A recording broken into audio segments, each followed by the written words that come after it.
হ্যাঁ, দেখতে পাচ্ছেন? হ্যাঁ, পড়ুন, ওনার উদ্দেশ্যে ওটা পড়ুন। এখানে বলা আছে, হে নবী, আপনি আপনার পত্নীগণকে, কন্যাগণকে এবং মুমিন নারীদেরকে বা মুমিন স্ত্রীকে, মুমিনদের মুমিনদের স্ত্রীদেরকে বলুন, মুমিনদের মুমিনদের স্ত্রী, হ্যাঁ।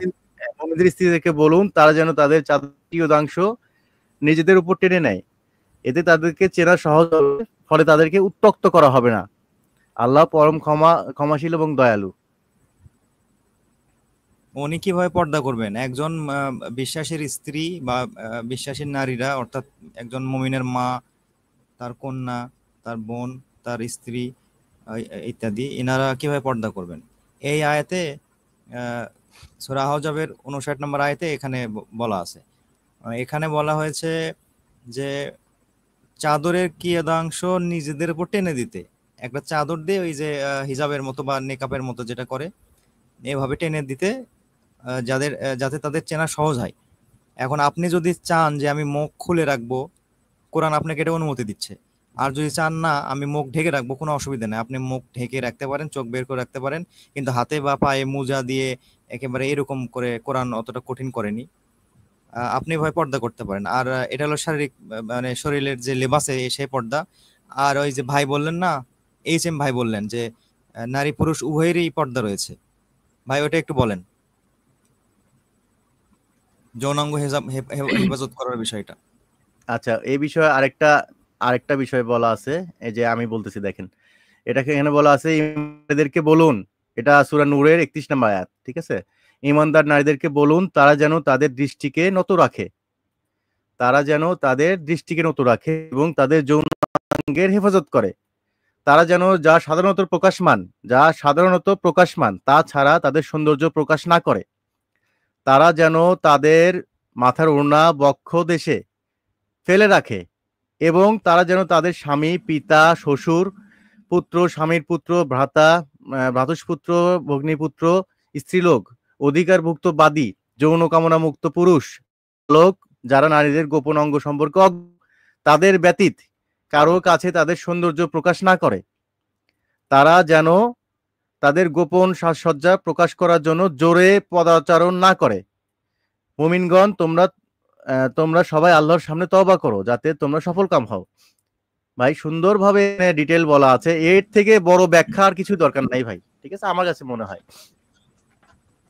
এর আগের আয়াতটাতে পুরুষদের যে এই দৃষ্টি সংযত রাখার জন্য বলা হয়েছে। এর আগের আয়াতে পুরুষদের পর্দার কথা বলা হয়েছে, এর আগের আয়াত। হ্যাঁ হ্যাঁ, এই যে তোমরা, আপনি মুমিনদেরকে বলুন তারা যেন তাদের দৃষ্টি নত রাখে এবং তাদের যৌনাঙ্গের হেফাজত করে, এতে তাদের জন্য খুব পবিত্রতা আছে, নিশ্চয়ই তারা যা করে আল্লাহ তা অবহিত।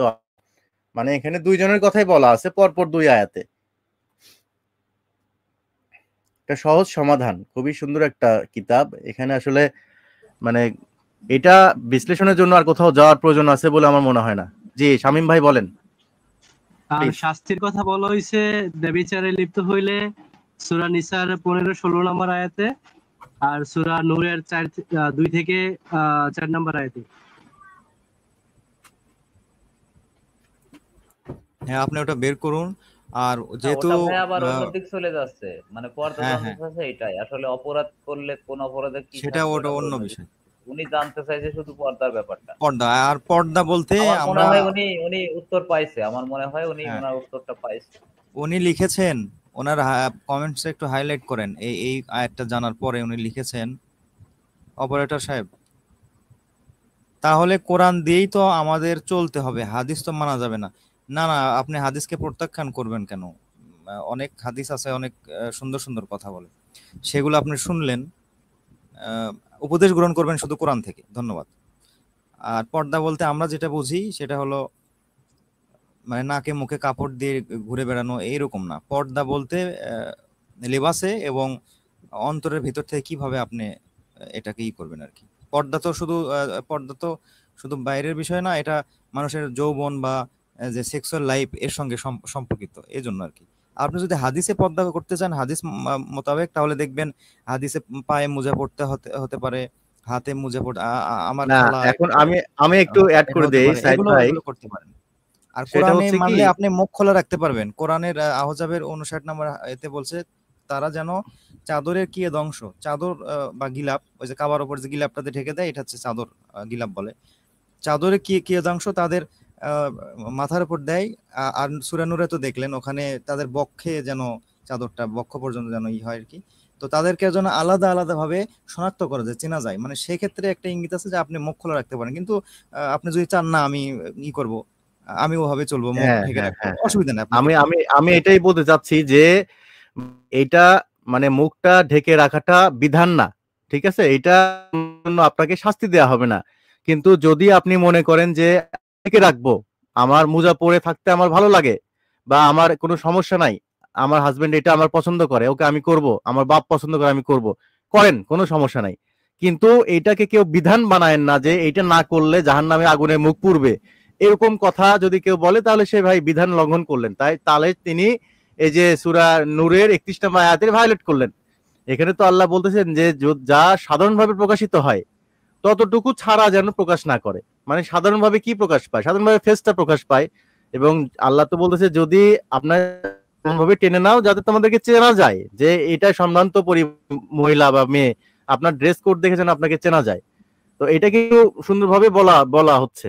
তো সুতরাং এখানে বিভ্রান্ত হওয়ার কিছু নাই, আপনার যদি ভালো লাগে করতে আপনি করেন, কিন্তু ভাই এটা বিধান না যে আপনি মনে করতেছেন যে এটা না করলে আমার একদম জাহান্নামের আগুনে ফেলে দেওয়া হবে, মুখ পুড়বে, বিষয়টা এরকম না। কিন্তু এর আগে সাদ ভাই যেটা বললেন যে পর্দার বিষয়টা হচ্ছে অন্তরের ব্যাপার, আপনি ভিতর থেকে কি ফিল করতেছেন এটা হচ্ছে মূল বিষয়।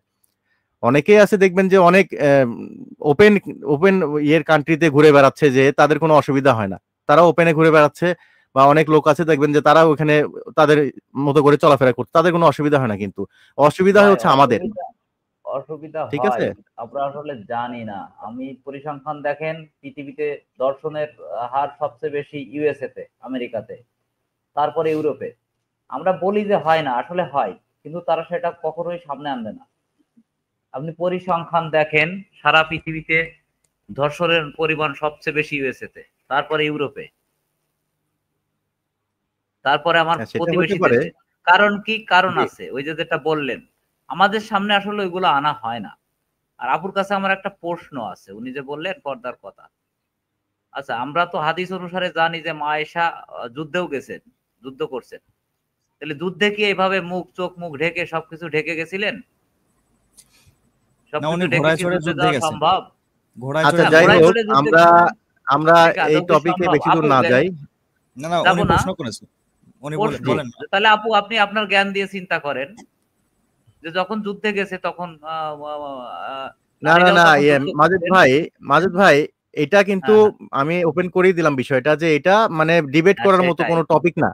এখন ডিবেট না, যদি আমি তার ইচ্ছে তারপরে হয়, উনাকে বললাম যে আপনি একটু আপনার বিবেক দিয়ে চিন্তা করেন। না তাহলে না আপনি না, প্রশ্নের উত্তর আসলে পেয়ে যাবেন। উনি যদি চায় যে ওনার গরম লাগে না, ওনার স্বাচ্ছন্দ্য বোধ করেন উনি পর্দা হ্যাঁ, করতেই হ্যাঁ, বা মুখ ঢেকে ঠিক, ঠিক। চলতে, তো সেটা উনি করুক, তাতে কোনো আপত্তি হ্যাঁ, নেই। আল্লাহ কোনো বাধা সৃষ্টি করেনি যে তুমি কেন মুখ ঢাকলা এই জন্য তোমার শাস্তি হবে, এরকম না। আপনি মুখ ঢেকে চলেন, আপনার পরিবারের বাচ্চাদেরকে আপনি পরামর্শ দেন ঢেকে চলেন। এখন তারা যদি কোনো কারণে সেটা মানে স্বাচ্ছন্দ্য না পায় বা তাদের কষ্ট হয়, এই গরমের মধ্যে হাত মুজে পা মুজে পরে থাকা সম্ভব বলেন? এতে যদি তাদের কষ্ট হয় তাহলে তাদের উপর জুলুম করেন না। আপনি যদি আপনার স্ত্রী থেকে তার উপর জুলুম করেন না, আপনার বাচ্চা থাকলে তার উপর জুলুম করেন না যে এটা না করলেই হবে। তবে সিকিউরিটির জন্য যদি আপনি চিন্তা করেন যে আপনি যদি পর্দা করে যান তাহলে আপনার আরো নিরাপত্তা বেশি ভালো লাগে, আপনি করেন, সমস্যা নাই তো। আপনাকে নিরুৎসাহিত করা হচ্ছে না যে আপনি মুখ খুলেই যান, বা আয়েশা উনি যুদ্ধে গেছেন বলেই যে আমরা খুলে খুলে যাইতে হবে বা এরকম না বিষয়টা। আপনি করেন, আপনার যদি ভালো লাগে আপনি করেন, সমস্যা নাই। তো কারোর উপর জুলুম করার প্রয়োজন নাই, ঠিক আছে? এটা হচ্ছে মূল বিষয়, যে জুলুমের প্রয়োজন নাই, আপনারা করেন, আপনার যেটা ভালো লাগে করেন। যাই হোক, ধন্যবাদ। সাইদ ভাই, আর কোনো কিছুর উত্তর দিবেন আর কোনো কারো ব্যাপারে?